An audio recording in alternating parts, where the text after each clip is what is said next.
How we got here. If you were to see our journey thus far from a bird's eye view, you'd first see two strangers walking separately but concurrently, eyeing each other suspiciously. Then you'd hear some cautious mumbling directed at the other person. "What? I can't hear you. Speak English."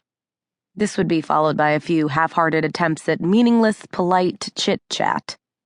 Still climbing the low hills, you'd see us maybe veering a little closer to each other's path as we found, surprise, we actually had some things in common, the children.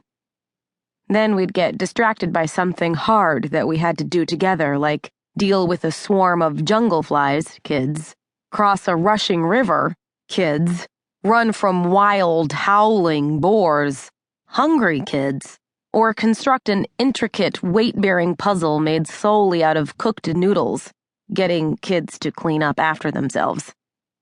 Somewhere along the line, you'd see us letting our guard down ever so slowly. And yes, sometimes it would go right back up.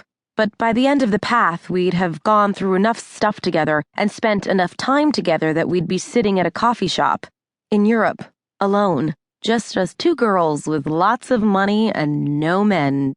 Just kidding. Talking over ideas for our book.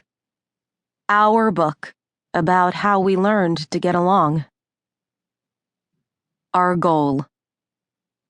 We're not hoping to get every one of you potential stepmother-mother pairs out there to the point of writing a book together. Too much competition. But we are hoping you can get to a place where you can actually sit down and have coffee with the other woman. Not the bitch anymore, just the other woman. No, not that other woman. We're hoping we can help you eventually create what we have, a partnership where you can discuss issues of parenting, the things that pull and tug at your heart and keep you up at night, with the other person also mothering the children in your life. We're hoping you can bond over shared issues of pride as you watch the little people in your life grow and fall and get up again and blossom. That you can both give and get sympathy as life gets rough and the parenting inevitably falls by the wayside. But at least you know you won't be judged by the other person, who luckily is not waiting around anymore to pounce on your faults like a stealthy mountain lion. What to expect. For each chapter of the book, we'll tell you a bit about what it was like for us before. We'll cover some juicy truths that people might be reluctant to talk about, and we'll give you some ideas you can experiment with. We'll talk about the influence of the ex-husband/husband, and we'll mix things up with a variety of fun quizzes and interactive elements to vary the pace. All along the way, you'll have opportunities to journal about your own thoughts and experiences.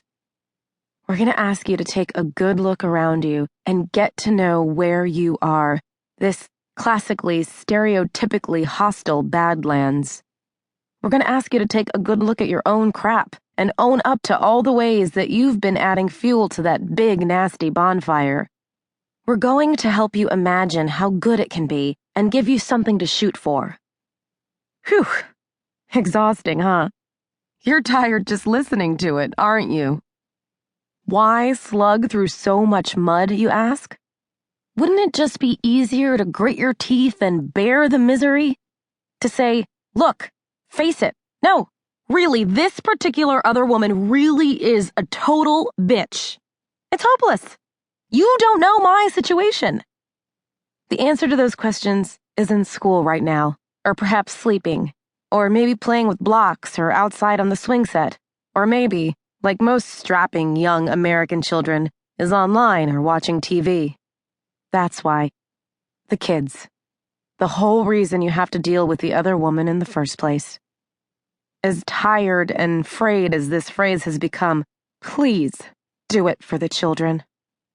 Do it so that they don't have to feel stuck in the middle between two warring women. Perhaps quietly, but don't kid yourself, you know what children's little radars are like. Do it so that they can have happier birthdays and holidays, more fluency between the stuff that's forever traveling back and forth between their two houses. Do it so that they can feel like they're not going to be forever damaged for coming from a broken family.